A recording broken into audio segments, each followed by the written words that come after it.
एक माँ ने अपने 7 बच्चों को जन्म लेते ही पानी में बहा दिया, लेकिन 8वें बच्चे को नहीं बहाया और वहीं 8वां बच्चा आगे जाकर बना महाभारत का सबसे शक्तिशाली और महान योद्धा। आखिर 7 बच्चे को पानी में बहा देना क्या कोई मजबूरी थी या फिर कोई सजा या फिर कोई श्राप? जब समुद्र मंथन से कामधेनु गाय निकली तो देवता ने उस गाय को ऋषि वशिष्ठ को सौंप दिया। वह गाय सब कुछ इच्छा अनुसार फल प्रदान करती थी। एक दिन प्रकृति के देवता 8 वसुओं वशिष्ठ ऋषि के आश्रम में पहुंचे। वहाँ उन्होंने कामधेनु गाय को देखा। तब उसमें सबसे बड़े प्रभास वसु की पत्नी को उस गाय के ऊपर मोहित हो गए। तब वसु प्रभास ने अपनी पत्नी की इच्छा पूरी करने के लिए सभी वसुओं ने मिलकर वह गाय चुरा ली। जब ऋषि वशिष्ठ को यह पता चला तो वे क्रोधित हो गए और श्राप दे दिया। हे वसुओं, तुम देव होकर भी लालच और लोभ के वश में आ गए, इसीलिए मैं तुम्हें श्राप देता हूँ कि तुम्हें मनुष्य जन्म लेना होगा। सभी वसु घबराकर क्षमा मांगने लगे और सबने प्रभास का नाम दिया। तब ऋषि वशिष्ठ को निर्दोष 7 वसु के ऊपर दया आ गई। तुम 7 वसु जन्म लेते ही मुक्त हो जाओगे, लेकिन यह 8वां वसु प्रभास को लंबा मानव जीवन भोगना पड़ेगा। जब हस्तिनापुर के महाराज शांतनु एक बार गंगा की मनमोहक सुंदरता पर मोहित हो गए, तब उन्होंने विवाह का प्रस्ताव रखा। गंगा ने प्रस्ताव स्वीकार किया, लेकिन एक शर्त रखी कि मुझे कोई भी कार्य करने से रोकना नहीं। यदि तुमने ऐसा किया तो मैं आपको सदा के लिए छोड़कर चली जाऊंगी। शांतनु ने वचन दिया और दोनों का विवाह हुआ। जब गंगा ने पहले पुत्र को जन्म दिया तब उसे नदी में बहा दिया। शांतनु अंदर से टूट गए, लेकिन वचन के बंधन में मौन रहे। एक एक करके 7 पुत्र जन्मे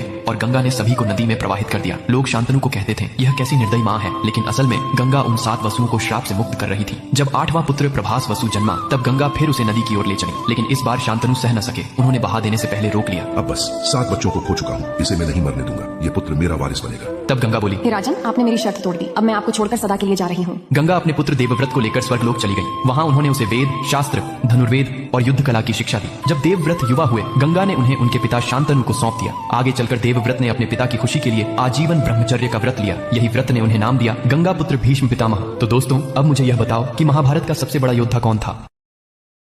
Download ShareChat.